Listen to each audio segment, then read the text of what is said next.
সুপ্রিয় দর্শকবৃন্দ, সত্যপক্ষের আজকের পর্বে আপনাদের সবাইকে স্বাগত জানাচ্ছি।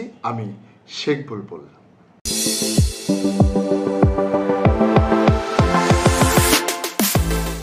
প্রিয় দর্শক, আসুন শুরুতে আমরা একটি ভিডিও ক্লিপ দেখে আসি। ওই যে দেখানো দরকার হেঁটে যান আমরা ভার্সিটির সামনে যান। এইভাবে কষ্ট দেওয়ার কোনো অধিকার আপনার নাই। জানেন ভার্সিটিতে যাওয়া হয়েছে কি হয়নি? ওইটা আপনি ওখানেই থাকেন, জানেন ওখানেই থাকেন। আপনি ঠিক আছে, আপনি সব কিছু ঠিক আছে আপনাদের কথা, কিন্তু আপনি একটা জিনিস খেয়াল করেন, হাজার হাজার মানুষ বুঝছি আপনার কথা। আমাদের প্রতিষ্ঠা ভাইকে ওরা বহিষ্কার করছে। ঠিক আছে কিন্তু ভাই বাবা এই জন্য জনগণ তো দায়ী না। ভাই বুঝছি তো এই যে আমরা কষ্ট দিতে চাই, আমাদের রাস্তা বন্ধ হবে না। একটু বলেন জনগণকে এইভাবে হয়রানি করা। আমি আর আপনি মিউচুয়াল ভাবে কথা বলি। আমি আপনাকে প্রশ্ন করি। জি, আমার মেয়ে পড়ে ভার্সিটি। জি, এই জন্যই বললাম আঙ্কেল, প্রথম বিষয় হচ্ছে আপনার মেয়ের মতো আরো 10 থেকে 15 জন যাদেরকে গিয়ে দেখবেন যে ফেসবুক পোস্টের জন্য এক্সপেল করে দেওয়া হয়েছে, বলবেন না ঠিক আছে আপনি 9 মাস কোন করেন আঙ্কেল আমাকে কথাটা একটু বলি। কিছুক্ষণ করেন কি এতক্ষণ রাস্তা আমাদের বন্ধ একটু প্রশ্নটা করি 9 মাসে কোনোদিন প্রাইভেট ইউনিভার্সিটি একটা শিক্ষার্থীকে মাঠে দেখেছেন? না, সেটা তো আমরা দেখিনি, কিন্তু এখন যেটা এইভাবে আমাদের হঠাৎ করে আটকাই দিতে পারেন না আঙ্কেল। কালকে আমরা সব জায়গায় জানাই দিছি। এখন কোথায় জানাই দিছে? সবগুলো নিউজ চ্যানেলে জানাইছে। আপনারা কোন চ্যানেলে আমরা দেখিনি। পাবলিকের ভোগান্তিটা জানি না হয় সেইভাবে করুন, এটা হলো আমাদের কথা। আমাদের এখন সময় মতো অফিসে না যেতে হলে আমাদের চাকরি থাকবে না। আমরা তো চাকরি করি ভাই। একটা মেট্রোপলিটনের রাস্তা বন্ধ করার আগে কতজনের পারমিশন নিয়ে একটা মেট্রোপলিটন রাস্তা বন্ধ করে শিক্ষার্থী পরিষদ দিয়ে একটা মেট্রোপলিটনের মতো একটা রাস্তা বন্ধ করে দিবে, বন্ধ করে আন্দোলন করবে। আন্দোলনের মানে কি ভাই? জনদুর্ভোগ বাড়ায় আন্দোলন করবে তারা। আন্দোলনের মানেটা কি? তারা এখানে আন্দোলন করতে আসে, তাদের বিশ্ববিদ্যালয় থেকে বহিষ্কার করা হয়েছে দেখে, তাই না? তাহলে এখানে তো অনেক মানুষ আছে, এখান থেকে সেই কুড়িল পর্যন্ত পুরো জ্যাম। যারা এখন কুড়িল বসে আছে তাকে অফিস যদি 9টায় থাকে, ঠিক টাইমে অফিস যাইতে না পারলে তাদেরও তো বহিষ্কার করা হবে। যাত্রী যাবার পারে না, এমনি দরকার আছে, অফিস আদালত আছে, মানুষ যাবার পারে না, এমনি বিজাম্বা যাবার রয়েছে। এগুলো কি ঠিক না? সরকারে পরিবর্তন হয়ে গেছে, মানুষও যাবার পারে না, পাবলিকের যাবার পারে না, কোনো কিছু চেঞ্জ হয়ে গেছে। ঢাকার শহর মানুষ কেমনি চলাফেরা পারবো? কোনো কিছু করবার পারবো না। মানুষের জীবন বাঁচতে হইব আগে। মানুষ চলে যায়, কত রুগী আছে, মানুষ মরে যেতে পারে, কি করবো? 4টা বছরে 8 লাখ টাকা করে শিক্ষার্থীরা টাকা দিয়ে তারপরে পড়ে। এই ছেলেগুলাকে যদি বহিষ্কার করে দেয়, আপনি বলেন 8 লাখ টাকা একটা বাবার, আপনি তো মধ্যবিত্ত ফ্যামিলির, চিন্তা করেন কত কষ্ট হয় 8 লাখ টাকা যায় জোগাড় করতে। এই 8 লাখ টাকা দিয়ে পড়ানোর পরে লাস্টে এসে যখন এইভাবে ওরা বহিষ্কার করে দিবে, আপনি বলেন আপনার কেমন লাগতো একটা বাবা হিসেবে? তোমাদের কথা তো আমরা বুঝেছি, এইটি আমরা কলেজে আমরা সবাই সমর্থন করি না। আমরা 2 মাস ধরে কলেজে গেছি। ওই যে দেখানো দরকার হেঁটে যান আমরা ভার্সিটির সামনে যান। তাহলে রাস্তাটা ক্লিয়ার করে আমরা সাইডে দাঁড়ান। ছোট বাচ্চা মন তো কাঁদতেছে গরমের ভিতরে, যাওয়ার কোনো ব্যবস্থা আছে এদিকে? আপনারা একটু বলেন, আমরাও বলতেছি। আমি বলছি তো, আমি উনারা বারবার অনেকক্ষণ বলছি কথা, আমি উনারা অনেকক্ষণ বললাম বোঝাই যে আঙ্কেল আপনি অন্তত গাড়িটা ছাড়েন, 10 ফিট পর গাড়িটা ছাড়েন, একটু রাস্তাটা ক্লিয়ার করে পরে আমরা ছাড়েন, সমস্যা নেই। এটা আমাদের পূর্ব ঘোষিত কর্মসূচি। আপনার সমস্যা থাকলে আপনি আইন শৃঙ্খলা বাহিনীকে জানান। কিন্তু আপনি এখানে সিনক্রেট করবেন না। আপনার সমস্যা থাকলে আপনি আইন শৃঙ্খলা বাহিনীকে জানান। ভাই ওনার সাথে কথা না, আপনার তো কোনো অথরিটি নেই এখানে কথা বলার। বাংলাদেশে কখনো দেখছেন আন্দোলন সংগ্রাম ছাড়া কোনো দাবি কোন সরকার মানছে? আপনার যমুনাতে যান, আপনার সব আছে।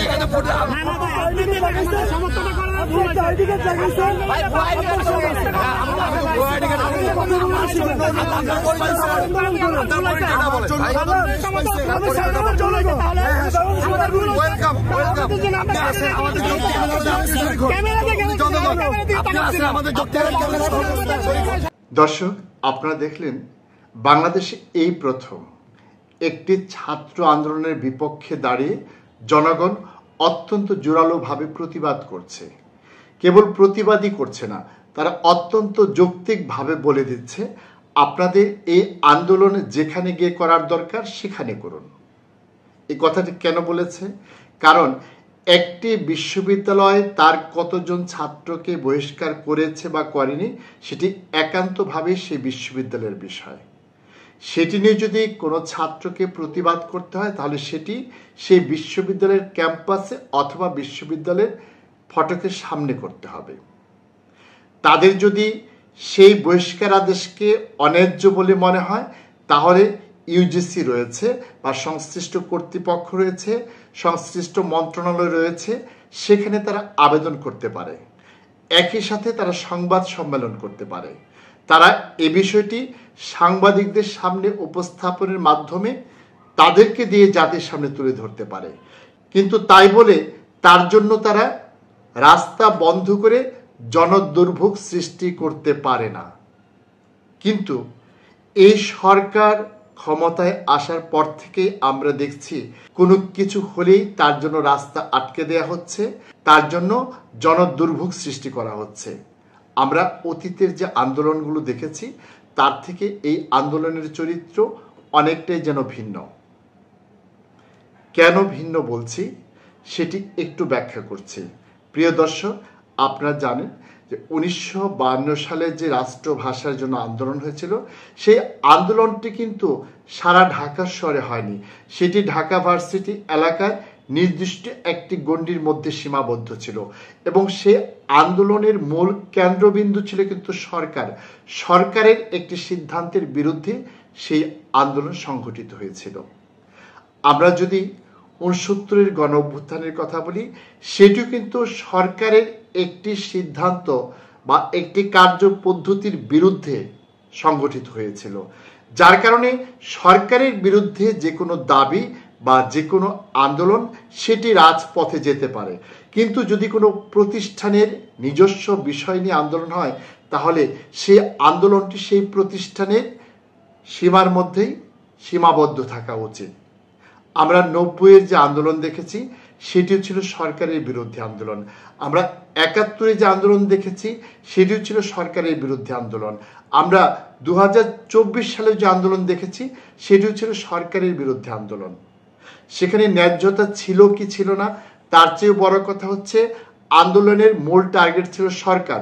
সুতরাং সরকার যেহেতু সমগ্র রাষ্ট্রের মালিক, সেহেতু রাষ্ট্রের যে কোনো জায়গায় তার বিরুদ্ধে আন্দোলন করার একটি ন্যায্যতা তৈরি হয়। কিন্তু যে সমস্যাটি রাষ্ট্রকেন্দ্রিক নয় কিংবা সরকার কেন্দ্রিক নয়, একটি প্রতিষ্ঠান কেন্দ্রিক, সেই আন্দোলনের জন্য কোনোভাবেই রাষ্ট্রের যে কোনো জায়গাকে বেছে নেওয়ার কোনো অধিকার আন্দোলনকারীদের থাকার কথা নয়। কিন্তু সাম্প্রতিক সময়ে আমরা সেটি লক্ষ্য করছি। কোনো গার্মেন্টসের সমস্যা হচ্ছে তো রাস্তা আটকে দেওয়া হচ্ছে, রাস্তা আটকে দিয়ে জনগণের যে নাগরিক অধিকার সেটি হরণ করা হয়েছে এবং কোনো কোনো ক্ষেত্রে সেখানে মাস্তানি করা হচ্ছে, গুন্ডামি করা হচ্ছে, গাড়ির চাকা পাংচার করে দেওয়া হচ্ছে। এগুলো স্রেফ জনবিরোধী কর্মকাণ্ড। তাদের সেই আন্দোলন যদি হতো সরকারের বিরুদ্ধে, সরকারের কোনো সিদ্ধান্তের বিরুদ্ধে, তাহলে রাজপথ আটকে দেওয়া হলে সরকার নাগরিকদের জন্য বিকল্প ব্যবস্থা করত। কিন্তু যখন একটি প্রতিষ্ঠানের বিরুদ্ধে কোনো আন্দোলন হয়, সেই প্রতিষ্ঠান তো জনদুর্ভোগের কোনো বিষয় সমাধান করার যোগ্যতা বা সক্ষমতা রাখে না। সুতরাং কোনো প্রাতিষ্ঠানিক বিষয়ের আন্দোলন করতে গিয়ে কোনোভাবেই সেটি সেই প্রতিষ্ঠানের গণ্ডির বাইরে নিয়ে যাওয়া উচিত নয়। আমরা ইদানিং লক্ষ্য করছি বিভিন্ন শিক্ষা প্রতিষ্ঠানের শিক্ষার্থীরা তারা একই কাজ করছে, আবার একই কাজ করছে বিভিন্ন পেশাজীবী সংগঠন। এই ক্ষেত্রে সরকারের একটি সুস্পষ্ট দিক নির্দেশনা থাকা উচিত এবং যারা আন্দোলন করছে তাদেরকে এটা বোঝানো দরকার, তোমাদের আন্দোলনের যে প্রকৃতি সেই অনুযায়ী তার কিন্তু পরিধি নির্ধারিত করা উচিত। তোমরা যেখানে খুশি সেখানে আন্দোলন করতে পারো না, এই অধিকার তোমাদের নেই। সাধারণ নাগরিকদের যে অধিকার সেটি ক্ষুণ্ণ করার অধিকার কোনো পেশাজীবী গোষ্ঠী বা কোনো ছাত্র সংগঠনের নেই। যখন তাদের প্রতি রাষ্ট্র কোনো অনাচার করে বা অবিচার করে বা কোনো অন্যায় করে, তার বিরুদ্ধে তারা রাজপথে নেমে আন্দোলন করতে পারে, কিন্তু কোনো প্রাতিষ্ঠানিক বিষয়ে সেখানে যেতে পারে না। প্রিয় দর্শক, আপনারা দেখলেন যেসব শিক্ষার্থীরা আন্দোলন করছে তাদের বিরুদ্ধে সাধারণ জনগণ কিভাবে ফুঁসে উঠেছে, কিভাবে তাদের বিরোধিতা করছে, অথচ ঠিক 1 বছর আগে এই সাধারণ জনগণ, এদেশের শিক্ষার্থীরা বিগত সরকার পতনের জন্য যে আন্দোলন করেছিল অথবা কোটা পদ্ধতির সংস্কারের জন্য আন্দোলন করেছিল কিংবা তারও আগে নিরাপদ সড়কের জন্য যে আন্দোলন করেছিল, তার পাশে কিভাবে এসে সবাই ঐক্যবদ্ধ হয়ে দাঁড়িয়েছিল। এই সাধারণ জনগণ এবং আন্দোলনকারীদের অভিভাবকরা তখন কতটা ঝুঁকি নিয়ে তাদের সমর্থনে তাদের পাশে এসে দাঁড়িয়েছে, সেই কথাটি যদি আমাদের মনে থাকে, তাহলে তার সাথে যদি আমরা এই ছাত্র আন্দোলনের প্রেক্ষিতে আমাদের সাধারণ জনগণের যে অভিব্যক্তি বা তাদের যে আচরণ সেটাকে মূল্যায়ন করি, তাহলে দেখব দেশটি যেন একেবারেই বিপরীত মেরুতে চলে গিয়েছে। এবং এই চলে যাওয়ার পেছনে সবচেয়ে বড় ভূমিকা পালন করছে সরকারের শৈথিল্য। সরকারের এই শৈথিল্যের কারণে দিনে দিনে যেভাবে জনদুর্ভোগ বেড়ে চলছে, তার প্রেক্ষিতে হয়তো একসময় এই সরকারের বিরুদ্ধেই এই ইস্যুতে মানুষ আন্দোলনে যেতে বাধ্য হবে। যদিও আমরা জানি কোনো একটি মহল অদৃশ্যভাবে চেষ্টা করছে সাধারণ মানুষ যাতে এই সরকারের বিরুদ্ধে যায়, এই জন্য এই ধরনের জনদুর্ভোগ সৃষ্টি করতে। আমরা এর কিছুটা প্রমাণও পাচ্ছি। বিভিন্ন আন্দোলনের যে গতি প্রকৃতি, সেটি যদি আমরা একটু গভীরভাবে পর্যবেক্ষণ করি বা একটু বিশ্লেষণ করি, তাহলে এর কিছু আলামত কিন্তু আমাদের সামনে স্পষ্ট হয়ে যাবে। এই যে আন্দোলনটি হলো, সেখানে আসুন এক দুজন শিক্ষার্থীর কী ধরনের আচরণ ছিল সেটি আমরা আরও একটু দেখে আসি। সেটি কি কোনো শিক্ষার্থী সুলভ আচরণ ছিল, না সন্ত্রাসীর মতো আচরণ ছিল? পুলিশের সাথে তারা যে ভাষায় কথা বলেছে, কিংবা সাধারণ নাগরিকদের সাথে তারা যে ভাষায় কথা বলেছে, সেটি কি কোনো ছাত্রের ভাষা না সন্ত্রাসীদের ভাষা, সেটাও আমরা একটু দেখে আসি। মুখোমুখি অবস্থানে এই মুহূর্তে শিক্ষার্থীদের সাথে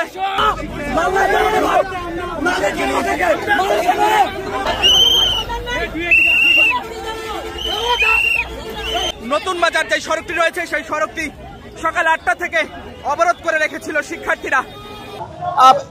এই মুহূর্তে কয়েকজন শিক্ষার্থীকে ধরলেও পরবর্তীতে ছেড়ে দিয়েছে এবং এই মুহূর্তে আমরা আপনাদের দেখানোর চেষ্টা করছি। আমাদের সবাই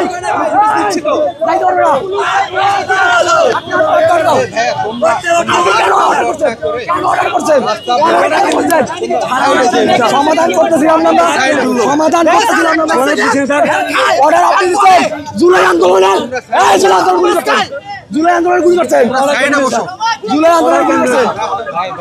এই চুপ চুপ, আমি ভালো না, আমি বসবো, আমি বসবো, পরে দিকাবে, পরে দিকাবে। কেন কেন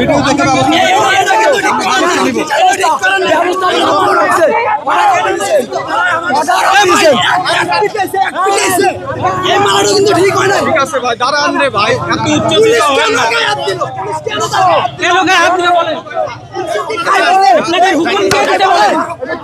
আপনাদের হুকুম কে দিচ্ছে? আপনাদের হুকুম কে দিচ্ছে সেটাকে বলেন। আমরা কি অন্যায় করছি আপনাদের বলেন? আমরা আপনাদের কিচ্ছু বলি নাই। আমরা আপনাদের উপরে সতর্কভাবে হামলা করেছেন আমাদের উপরে।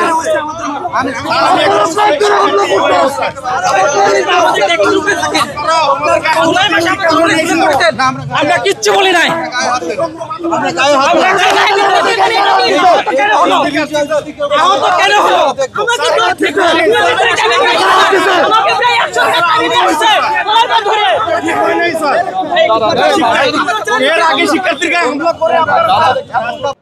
প্রিয় দর্শক, ঠিক এরকম একটি আন্দোলনে একজন শিক্ষার্থীকে এক সাংবাদিক প্রশ্ন করতে গিয়ে কিভাবে কোন থলের বিড়াল বের হয়ে আসলো, আসুন সেটাও আমরা একটু দেখে আসি।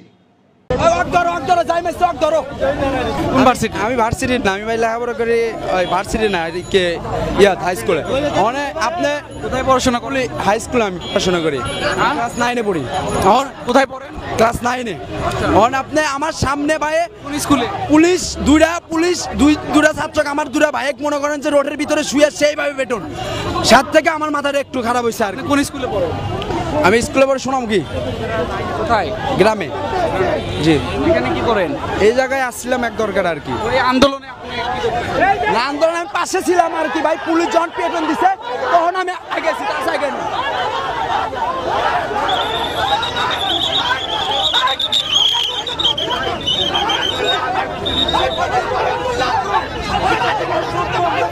প্রিয় দর্শক, দেখলেন শিক্ষার্থীদের ছদ্মবেশে আসলে কারা রাজপথে নেমে জনদুর্ভোগ সৃষ্টি করছে, পরিস্থিতি উত্তপ্ত করার চেষ্টা করছে এবং দেশে অনবরতভাবে একটি বিশৃঙ্খলা তৈরি করার চেষ্টা করছে।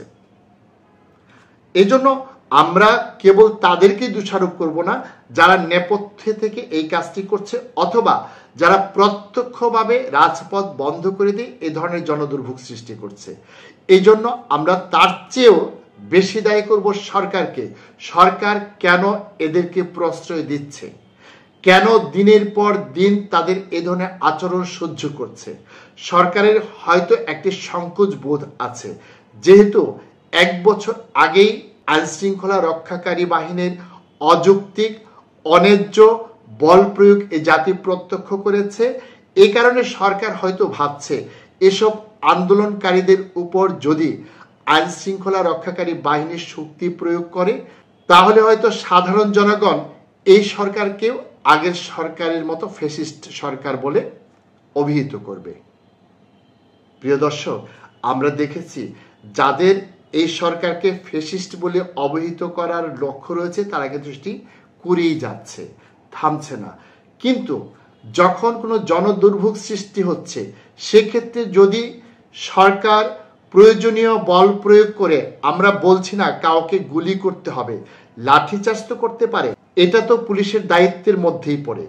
আগের সময় যেখানে অন্যায্যভাবে অতিরিক্ত বল প্রয়োগ করা হয়েছে এবং সরাসরি বুকে অথবা মাথায় গুলি করা হয়েছে, আমরা কিন্তু তেমনটি দাবি করছি না। আমরা দাবি করছি অন্ততপক্ষে লাঠিচার্জ করে যারা এ ধরনের বিশৃঙ্খলা সৃষ্টি করছে, পুলিশের দুর্বলতার সুযোগ নিয়ে অথবা আইন শৃঙ্খলা বাহিনীর এক ধরনের মৌনতার সুযোগ নিয়ে যারা এই ধরনের বিশৃঙ্খলা সৃষ্টি করে দেশে একটি অরাজক পরিস্থিতি সৃষ্টি করতে চাইছে, তাদের অবশ্যই শক্ত হাতে দমন করতে হবে এবং সেটি করতে হবে জনসমর্থনের ভিত্তিতে। আমরা লক্ষ্য করেছি সাম্প্রতিক সময়ে বিভিন্ন রাস্তাঘাটে যে ধরনের বিশৃঙ্খলা সৃষ্টি করা হচ্ছে, সাধারণ জনগণ কিন্তু তাদের পক্ষে নেই, বরং তাদের বিরুদ্ধে অবস্থান নিয়েছে। এই যে প্রথম যে ভিডিওটি আমরা দেখলাম তার নিচে সাধারণ মানুষের যে কমেন্টস, সেটি দেখলে বোঝা যায় জনগণ আসলে কোনটিকে ন্যায্য মনে করছে, কোনটিকে সমর্থন করছে, কোনটিকে নিন্দা করছে এবং কোনটির বিরোধিতা করছে। এই কমেন্ট সেকশনে আমরা দেখেছি অনেকেই পুলিশের প্রশংসা করেছে। সুতরাং এই ধরনের সামাজিক যোগাযোগ মাধ্যমেও যদি আমরা দেখি সাধারণ জনগণের মতামত কোন দিকে, সেই অনুযায়ী যদি এদেশের আইন শৃঙ্খলা বাহিনীকে সরকার নির্দেশ দেয় কার্যকর ব্যবস্থা গ্রহণের জন্য, দেশের বিশৃঙ্খলা কঠোর হস্তে দমন করার জন্য, আমার মনে হয় তাতে সরকার যতটা সমালোচিত হবে তার চেয়ে অনেক অনেক বেশি প্রশংসিত হবে এবং তার জনসমর্থন আরও বৃদ্ধি পাবে, তার সমালোচনার পরিমাণও আরও অনেক কমে যাবে। যারা তার নিন্দা করছে বা করবে, যারা পণ করেছে এই সরকারকে যে কোনোভাবেই হোক হেয় প্রতিপন্ন করতে হবে, তাকে এদেশের ক্ষমতা থেকে সরিয়ে দিতে হবে, তারা এই নিন্দা করেই যাবে। কিন্তু সরকার যদি তার যথাযথ ভূমিকা পালন করতে এগিয়ে আসে, যারা আন্দোলনের নামে সন্ত্রাস করবে, জনদুর্ভোগ সৃষ্টি করবে, তাদের যদি কঠোর হাতে দমন করে, তাহলে দেখা যাবে যারা এখন তাদের নিন্দা করছে সাধারণ জনগণের প্রশংসার তোড়ে তাদের সে নিন্দা অনেক নিচে তুলিয়ে যাবে। আমরা আশা করব সরকার এখন থেকে এই ধরনের যে কোনো বিশৃঙ্খলা শক্ত হাতে দমন করার জন্য সচেষ্ট হবে। সুপ্রিয় দর্শক, আজকের মতো এখানেই শেষ করছি। আপনাদের সাথে আবারও দেখা হবে। সে পর্যন্ত আপনারা সবাই ভালো থাকুন, সুস্থ থাকুন। আল্লাহ হাফেজ।